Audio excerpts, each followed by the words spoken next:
Good morning, student. Welcome to the engineering thermodynamics. Okay, in last session we completed the unit 1. At the end we studied steady flow energy equations numerical. Okay, in that we studied different steady flow energy equations for different devices. In different devices, apply steady flow energy equations to the different devices in numericals. Okay, in last lectures we complete the first unit, that is first law of thermodynamics. Now we start with the unit 2. Okay, in unit 2 there will be two chapters like second law of thermodynamics and ideal gas processes. In second law of thermodynamics we studied different devices like heat engine, heat pump and refrigerator. After that we studied second law of thermodynamics like Clausius statement and Kelvin Planck statement. After that we studied PMM2, that is perpetual motion machine of second kind. Okay, after that we studied equivalence of the two statement like Kelvin statement and Clausius statement. If Kelvin statement fail, then Clausius statement also fails. If Clausius statement fail, then Kelvin Planck statement also fail. That is the equivalence of the two statement. Okay, after that we studied concept of reversibility, irreversibility, Carnot cycle and Carnot theorem principle. Okay, this will study in second law of thermodynamics in unit 2 chapter 1.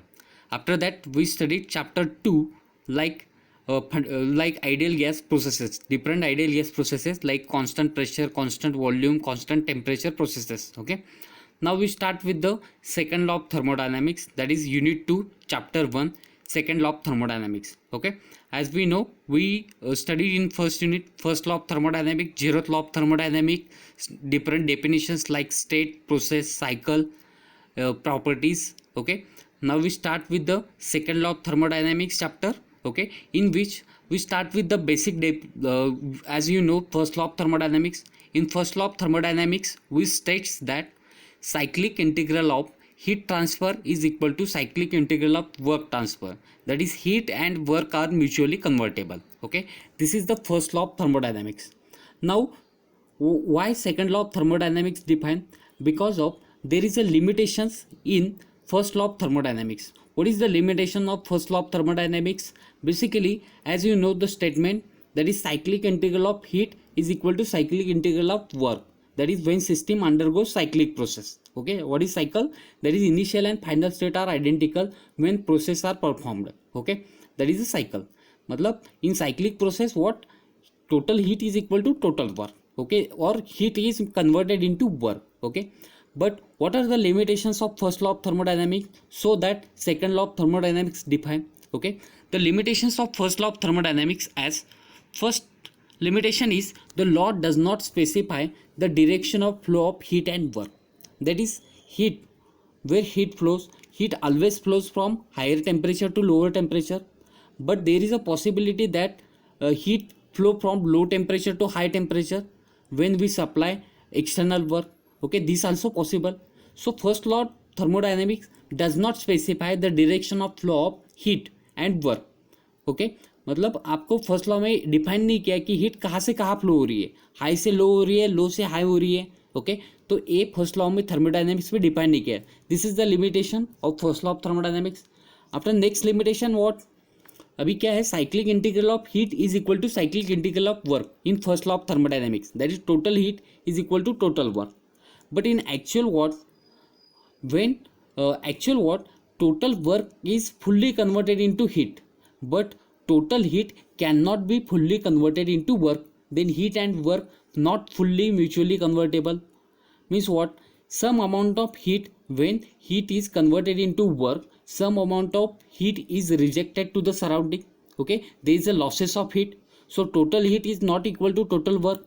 Okay, so according to the first law of thermodynamics, heat and work are mutually convertible, but there is a limitation that some amount of is heat rejected to the surrounding. Okay, this is the limitation of first law of thermodynamics. There are two limitations. First limitation, the law does not specify the direction of flow of heat and work. Second, heat and work are not mutually convertible. All work can be fully converted into heat, but total heat cannot be fully converted into work. Okay, this is the limitations of first law of thermodynamics. According to this limitation, we define second law of thermodynamics. Okay, before start to the second law of thermodynamics, we define different devices like heat engine, heat pump, refrigerator. After that devices studied, we start the second law of thermodynamics statement. Okay, first define with definitions like reservoir. Reservoir मतलब what? Reservoir means source. Okay, what is reservoir means? Infinite energy source. Okay, like sea. Okay आपको पता है ocean में क्या रहता है, बहुत सारा वाटर रहता है. ओके अगर उस ओशन से सम अमाउंट ऑफ वाटर आपने निकाल दिया तो उस वाटर की क्वांटिटी में कोई अफेक्ट होने वाला है क्या? नहीं. उसी तरह some quantity of water add कर दिया तो वाटर की क्वांटिटी बढ़ने वाली है क्या? नहीं. मतलब उसका कोई डिफरेंस टेम्परेचर और क्वांटिटी में कोई डिफरेंस होने वाला है क्या? नहीं. मतलब ओशन क्या है? एक रिजर्वायर वाटर का. उसी तरह से हीट रिजर्वायर मतलब ऐसे रिजर्वायर्स जो हीट वाले हैं उसमें से some amount of heat add की और some amount of heat reject की तो उस रिजर्वायर के टेम्परेचर में कोई अफेक्ट नहीं होता. उसको क्या बोलते हैं हम? Heat reservoir. जैसे कि वाटर रिजर्वायर ओशन है, ओशन में some amount of water add कर दिया या सम अमाउंट ऑफ वाटर निकाल दिया तो ओशन के क्वांटिटी में तो कोई डिफरेंस नहीं होने वाला, तो वो क्या हो गया? Water reservoir. उसी तरह से हीट रिजर्वायर मतलब क्या है? ऐसा रिजर्वायर जिसमें से आपने हीट ऐड कर दी या हीट रिजेक्ट कर दी उस रिजर्वायर से, तब भी उस टेम्परेचर में कोई अफेक्ट नहीं होता, तो उसको हम बोलते हैं हीट रिजर्वायर. और क्या बोलते हैं? Thermal reservoir. आपको समझ गए? हीट रिजर्वायर और थर्मल रिजर्वायर. ओके, तो उसमें दो डेफिनेशन है. नॉर्मली पहली हीट रिजर्वायर की डेफिनेशन क्या है? It is defined as the source of infinite heat energy. It is defined as the source of infinite heat energy and finite amount of heat absorbed or rejected from the heat reservoir will not affect its temperature. मतलब reservoir से some amount of heat add कर दिया या some amount of heat reject कर दिया, उसके temperature में कोई डिफरेंस नहीं होता. उसको बोलते हैं थर्मल रिजर्वायर और हीट रिजर्वायर. अभी नॉर्मली दो डेफिनेशन है, सोर्स और सिंक. ओके, सोर्स क्या है और सिंक क्या है? सोर्स मतलब क्या होता है? जो देने वाला होता है. सिंक मतलब क्या है? जो लेने वाला होता है. मतलब सोर्स क्या होता है? आपको दे रहा है. अभी हीट सोर्स मतलब क्या होगा? जो कि आपको हीट सप्लाई कर रहा है. हीट सिंक क्या मतलब क्या होगा? जो कि हीट एब्सॉर्ब कर रहा है. ओके, जो हीट दे रहा है मतलब क्या होगा? वो मैक्सिमम टेम्परेचर पे होगा. जो हीट ले रहा है मतलब क्या होगा? वो लोअर टेम्परेचर में होगा. ओके, सो डेफिनेशन क्या है हीट सोर्स की? A reservoir in which heat is a reservoir which is at higher temperature. Okay, heat source मतलब क्या है? जो कि हायर टेम्परेचर में है और सप्लाई कर रहा है heat to the system. Okay, is called as a source. Okay, source मतलब क्या है? A reservoir which is at higher temperature and supplies heat to a system is called as a source. Okay, next sink मतलब क्या है? A reservoir which is at lower temperature and absorbs heat from the system, that is called as a sink. Okay, अभी ध्यान में रखो, source और sink. Source मतलब higher temperature वाला, सिंक मतलब लोअर टेम्परेचर वाला.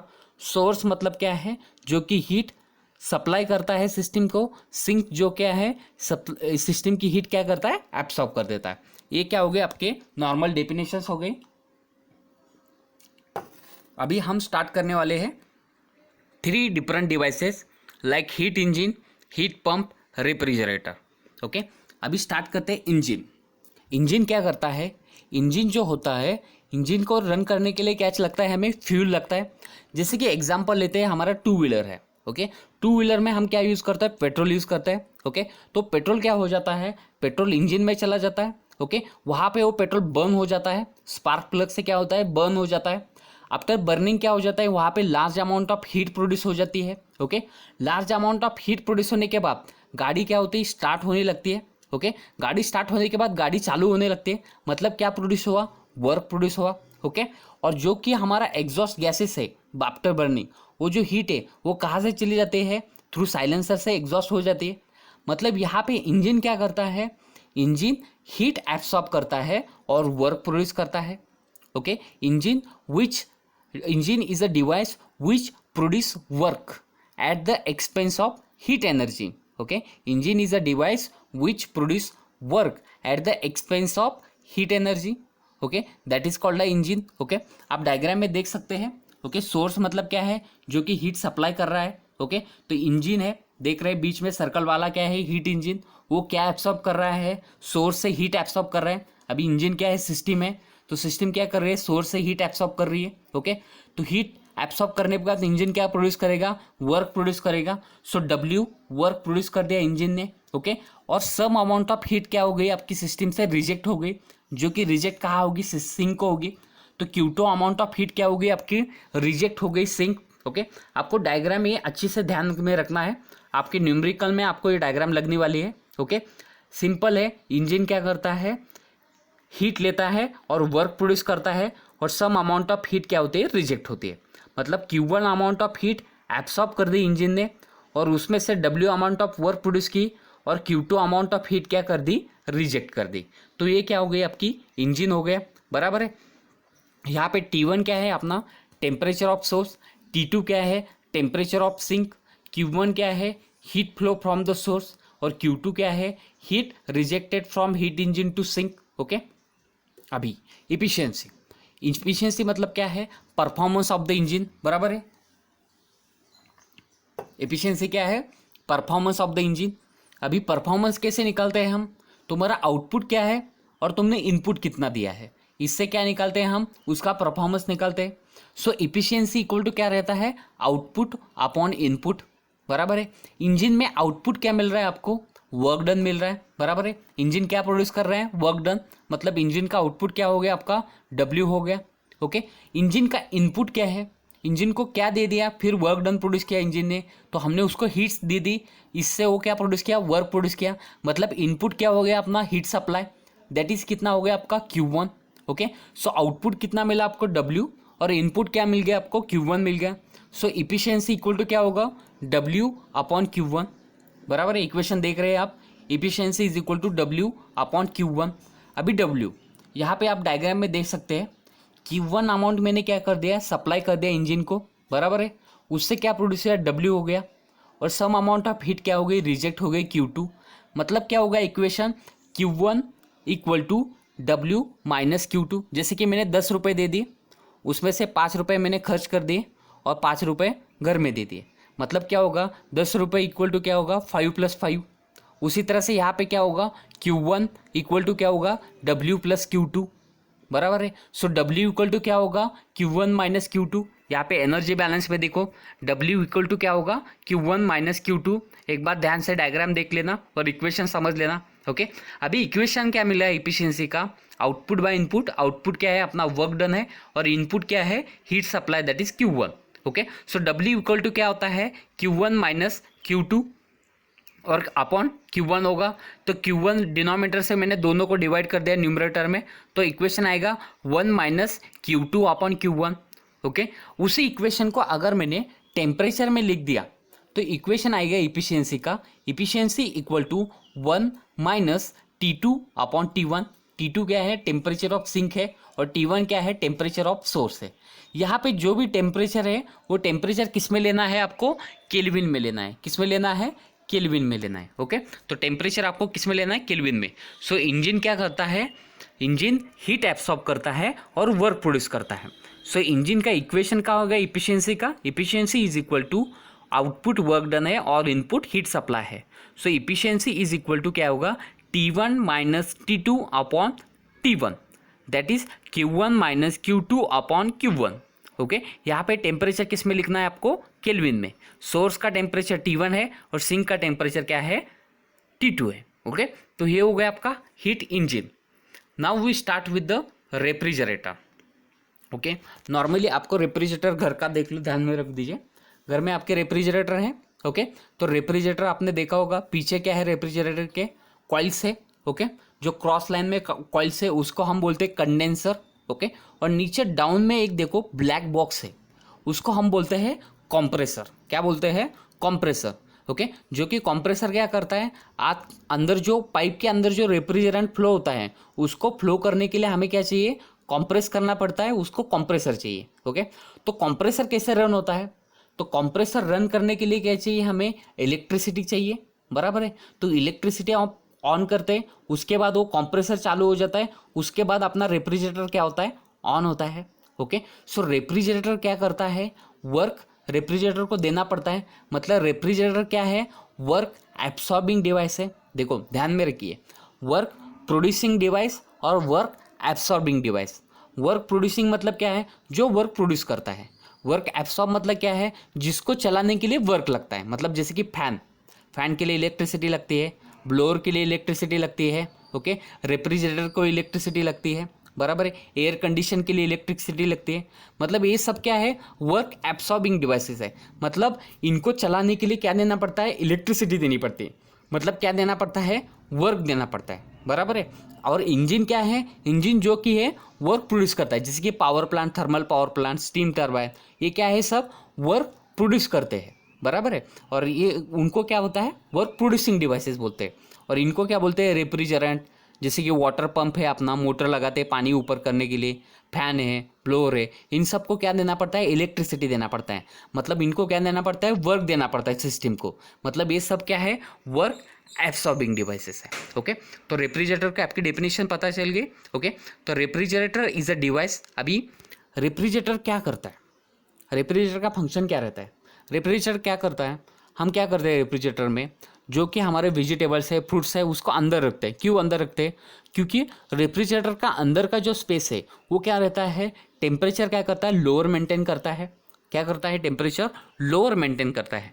जैसे कि हमने फ्रूट्स उसमें डाल दिए, तो फ्रूट्स और वेजिटेबल से जो हीट प्रोड्यूस होती है, उस हीट को क्या करता है रेफ्रिजरेटर, अंदर से बाहर भेज देता है। बाहर मतलब क्या है, अगर रेफ्रिजरेटर किचन में रख दिया हमने, तो रेफ्रिजरेटर के अंदर की जो वेजिटेबल फ्रूट्स से जो हीट प्रोड्यूस हो रही है, वो हीट क्या करता है, रेफ्रिजरेटर एक्सट्रैक्ट कर देता है। और वो हीट कहाँ देता है, सराउंडिंग, मतलब किचन में आपको बाहर भेज दे देता है। ये रेफ्रिजरेटर करता है। मतलब refrigerator is a device which removes heat from lower temperature body. अब ध्यान में रखिए, रेफ्रिजरेटर कहाँ है, आपका किचन में है। ओके, रेफ्रिजरेटर का अंदर का टेम्परेचर क्या रहता है, लोअर रहता है। लोअर टेम्परेचर मतलब क्या हो गया, सिंक हो गया। बाहर का जो सराउंडिंग का टेम्परेचर क्या होगा, रेफ्रिजरेटर से ज़्यादा होगा। मतलब वो क्या हो गया, सोर्स, मतलब किचन हो गया। अभी यहाँ पे क्या करना है, लोअर टेम्परेचर से ही हीट क्या निकाल रहे हैं, निकालनी है। मतलब जो फ्रिज के अंदर की जो हीट है वही निकालनी है।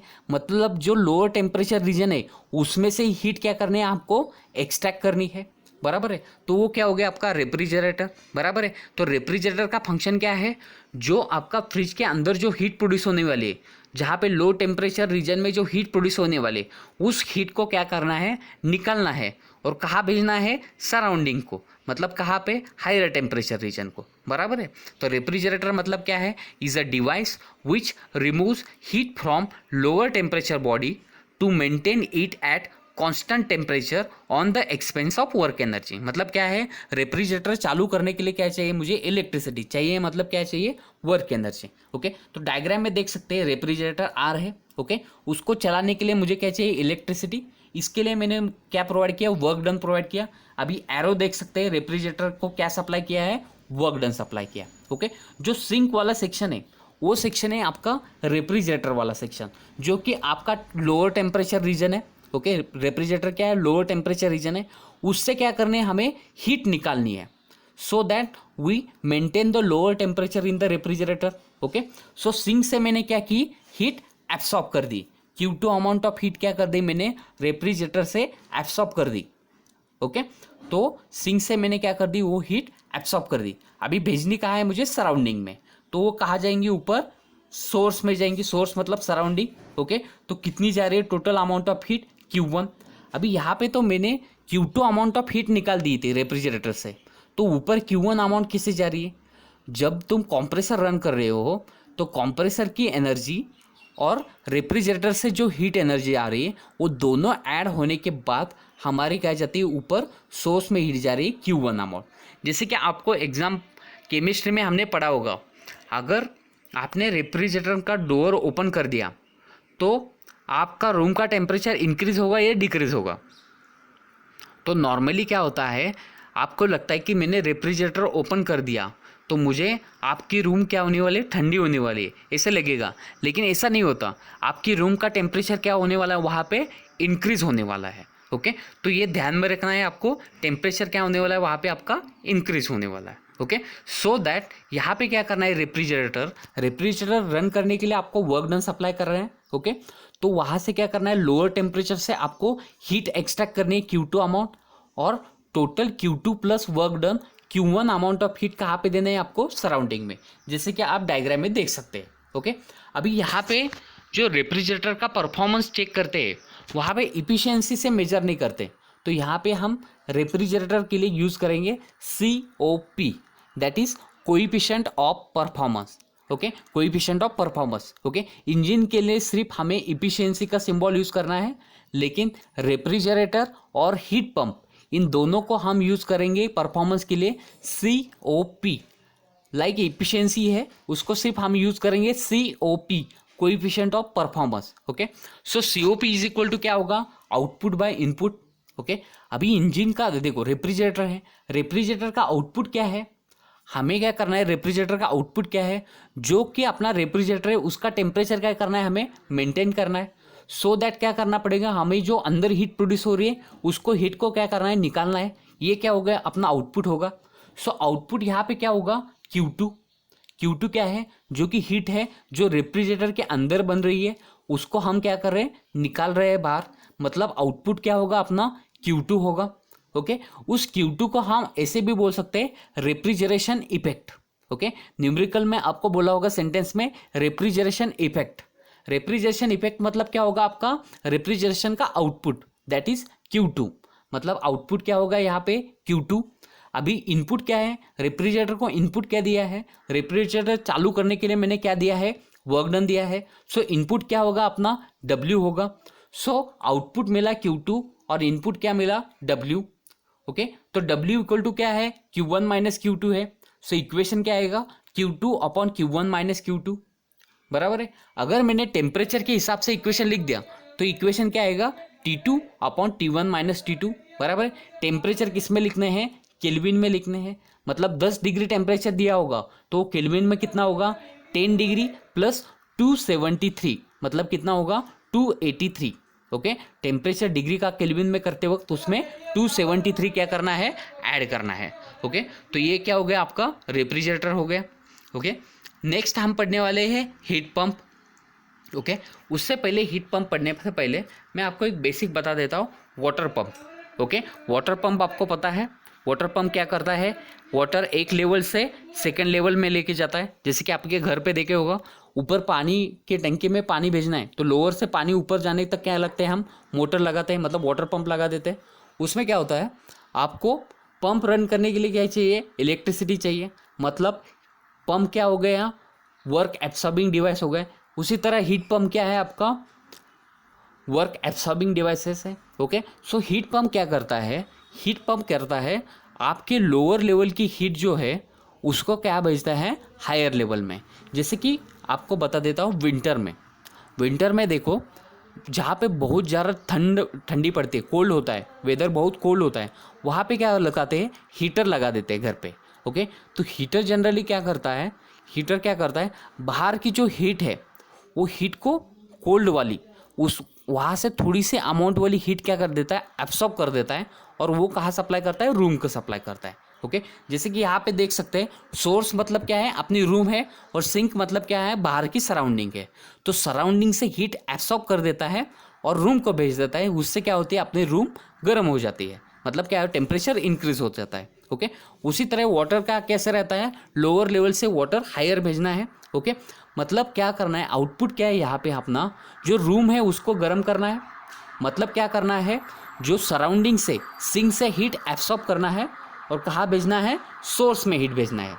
जो सोर्स को हीट मिल रही है, मतलब वो क्या होगी, आपकी आउटपुट होगी। यहाँ पे जैसे आप डायग्राम देख सकते हैं। ओके, डायग्राम में क्या दिया है, हीट पंप में, डायग्राम में हीट पंप मतलब पंप चलाने के लिए हमें क्या चाहिए, वर्क चाहिए। So heat pump is a work absorbing devices. Okay, so मैंने यहाँ पे क्या किया है, वर्क डन सप्लाई किया है। अभी हीट पंप क्या कर रहा है, जो लोअर लेवल से हीट क्या कर रहा है, एब्सॉर्ब कर रहा है, और वो किसको भेज रहा है, हायर को सप्लाई कर रहा है। मतलब Q2 अमाउंट ऑफ हीट मैंने कहाँ ली, सराउंडिंग से ली, और वो कहाँ सप्लाई कर दी, हीटेड स्पेस को Q1 amount of heat supply कर दी। यहाँ पे आउटपुट क्या होगा, जो रूम को हीट जा रही है वो आउटपुट होगी। मतलब जैसे कि लोअर लेवल से वाटर हायर लेवल में जा रहा है तो आउटपुट क्या होता है, ऊपर टैंक में कितना पानी जा रहा है ये क्या रहता है, आउटपुट रहता है। उसी तरह से यहाँ पे क्या होगा, हीट पंप में जो सोर्स को हीट जा रही है वो क्या होगी, आपके आउटपुट होगी। आउटपुट क्या होगा, यहाँ पे Q1 होगा। और इनपुट क्या है, चलाने के लिए मुझे वर्क चाहिए, मतलब इनपुट क्या हो गया मेरा, W हो गया। Okay, so COP of heat pump is equal to क्या होगा, आउटपुट बाय इनपुट। आउटपुट मतलब क्या होगा, Q1 होगा और इनपुट क्या होगा आपका, W होगा। ओके, सो इक्वेशन क्या आएगा, Q1 upon W। Okay, W मतलब क्या होता है, Q1 minus Q2। So equation क्या आएगा, Q1 upon Q1 minus Q2। ये इक्वेशन मिल गया। ओके, मतलब क्या हो गया, T1 upon T1 minus T2, ये अपना इक्वेशन हो गया, बराबर है। अभी रिलेशन देखो, मैंने COP ऑफ हीट पंप और COP ऑफ रेफ्रिजरेटर का क्या करता हूँ, मैं एक इक्वेशन बना देता हूँ, बराबर है। COP ऑफ हीट पंप का फॉर्मूला क्या है, Q1 अपॉन W, और इसका रेफ्रिजरेटर का क्या है, Q2 अपॉन W। देखो डिफरेंस क्या है, Q1 अपॉन W पंप का है और रेफ्रिजरेटर का क्या है, Q2 अपॉन W। ओके, तो मैंने क्या किया, COP of heat pump minus COP of refrigerator कर दिया। तो इक्वेशन क्या होगा, Q1 upon W minus Q2 upon W। मतलब क्या इक्वेशन मिल गया, Q1 minus Q2 upon W, बराबर है। W मतलब क्या है, Q1 minus Q2। So equation क्या मिल गया, Q1 minus Q2 upon Q1 minus Q2, मतलब क्या हो गया, 1, बराबर है। मतलब COP of heat pump minus COP of refrigerator is equal to 1, बराबर है। तो ये इक्वेशन आपको पूछा जाएगा, इक्वेशन में define different devices, heat engine, heat pump, refrigerator and write down the relation between heat pump and refrigerator. Okay, तो relation समझ गए, heat pump, COP of heat pump minus COP of refrigerator equal to क्या होगा, 1 होगा। Okay, तो इस तरह से हमें 3 इक्वेशंस मिलने वाले हैं। ओके, इक्वेशंस में आपको एक बार दिखा देता हूँ टोटल, 2 सेकंड। ओके, तो इक्वेशंस आपको 3 मिल गए। इंजन का क्या है, efficiency, output by input. Output क्या है, इंजन का वर्क डन है, और इनपुट क्या है, heat supply, that is Q1। W मतलब Q1 minus Q2 upon Q1। So equation मिल गया T1 minus T2 upon T1। Okay, heat pump, heat pump में आउटपुट क्या है, जो कि इंजन में आपका, सॉरी, हीट पंप में आउटपुट क्या है, जो कि सोर्स को हीट जा रही है, मतलब क्या होगा, Q1 अपॉन क्या होगा, W। Q1 W मतलब Q1 minus Q2। So equation get T1 upon T1 minus T2।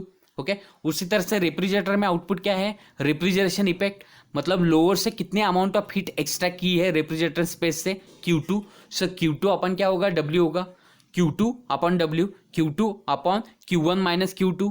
सो क्या आएगा, T1 upon T1 minus T2, बराबर है। तो ये सारे इक्वेशंस है। यहाँ पे जहाँ पे टेम्परेचर, वो टेम्परेचर किस में लेना है आपको, केल्विन में लेना है। ओके, और रिलेशन क्या है, COP of heat pump minus COP of refrigerator, Q1 minus Q2 upon W। W मतलब क्या है, Q1 minus Q2, so equal to 1। So COP of heat pump minus COP of refrigerator is equal to कितना होने वाला है, 1। Okay, तो यहाँ पे देख लीजिए।